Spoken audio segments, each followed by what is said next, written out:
We all know the feeling. You decide it's finally time to get your life together. You set a massive goal. You're going to write that book, launch a business, or completely fix your finances. But the moment you sit down to actually start, you freeze. Or you push hard for a few hours, only to hit a wall and burn out by mid-afternoon. Climbers on Mount Everest experience something surprisingly similar. Above 8,000 meters, you enter what is known as the dead zone. The oxygen pressure is so low that the human body literally cannot survive there for long. Every step starves the lungs, and worse, it deprives the brain of the oxygen required to make rational judgments. When climbers in this hostile environment look up at the sheer, terrifying scale of the summit, the psychological weight crushes them. And when we stare at the massive scale of our own distant goals, our brains experience a similar cognitive overload. We try to process the entire mountain all at once, and our ability to take a single action breaks down. The secret to reaching the peak has nothing to do with dreaming harder or finding motivation. High achievers survive by keeping their eyes down. They take one tiny step, pause, recover, and then take the next. Turning grand ambition into reality requires abandoning sheer willpower. Instead, you have to build a strict system of microscopic, surprisingly boring habits. These habits exist to protect the three finite biological resources your life actually runs on: your attention, your energy, and your resilience. Let's start with your attention. Decades ago, a psychologist named Bluma Zygarnik noticed that waiters could perfectly remember complex orders right up until the bill was paid, and then the memory vanished. She discovered that unfinished tasks stay permanently open in the background of your brain.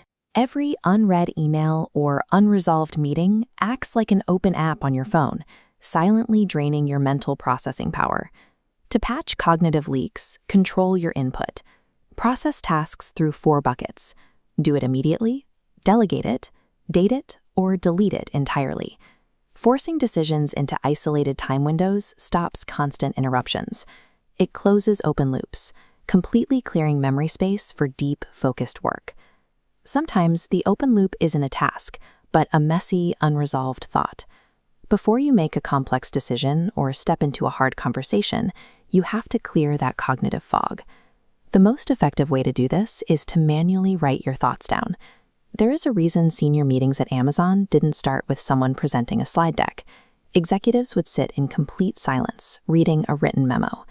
A slick presentation easily hides sloppy logic, but writing forces you to connect one thought directly to the next. Protecting your processing power is rarely about maintaining perfect focus. You will eventually slip and click over to a distraction. The goal is to build a systematic reflex to catch that error immediately after the click, close the loop, and steer your attention right back on course. If attention is your processing power, energy is your battery life. And the way we currently expect ourselves to manage it violates human biology. We still structure our modern workdays around the factory era. The expectation is to produce 8 to 10 hours of continuous, unbroken output. But the brain is not an industrial machine. Modern sleep researcher Nathaniel Kleitman discovered that our brains operate in ultradian cycles. During the day, we move through natural waves of high and low alertness. Your peak focus naturally collapses after about 120 minutes of effort. This timeline tracks the natural waveform of peak focus. Hitting that afternoon wall isn't a lack of discipline, it's a biological signal. Pushing through that severe dip with sheer effort destroys your next wave of focus. Every peak requires a trough of recovery. To maximize the energy you have during those peaks, we look to physics. In 1900, Max Planck discovered that energy doesn't flow in a continuous stream. It moves in tiny, discrete packets. He called this quantizing. The Manhattan Project demonstrated the massive potential stored in these microscopic units. Splitting a single atom released a concentrated force capable of leveling entire cities. This logic of the small applies to human behavior as much as it does to physics. The hardest part of any task is simply overcoming the initial friction of the start.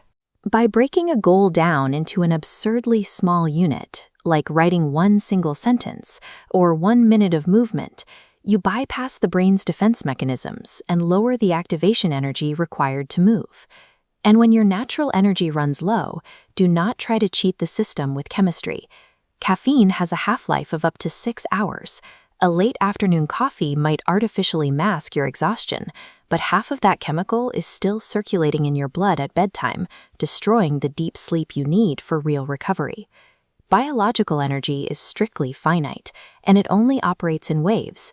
To sustain it, you must lower the activation energy required to start a task, and then fiercely respect the absolute necessity of resting in the trough. Of course, all of these strict boundaries and carefully constructed routines will eventually collapse under the chaotic weight of daily life. When that pressure builds, there is a specific reboot mechanism you can use. You walk outside at night and you simply look up at the sky. Because light takes time to travel across the vacuum of space, you aren't looking at a live broadcast. You are looking deeply into the past. Many of those stars are centuries-old ghosts, transmitting their light across a staggeringly massive universe long after they've died. Then you look in the mirror.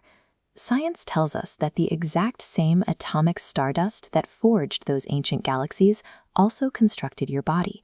While I took 8 seconds to speak that last sentence, roughly 30 million cells in your body were replaced. Your physical structure is never static.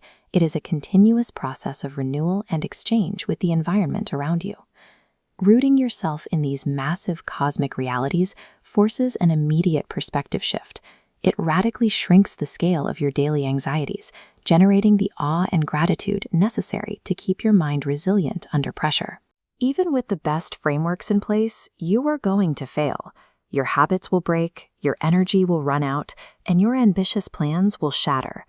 When that happens, the instinctive reaction is to fall into a spiral of shame.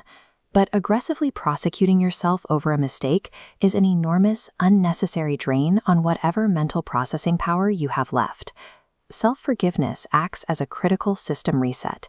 It allows you to survive your worst days without abandoning your long-term goals, stopping the energy drain before it consumes your next attempt.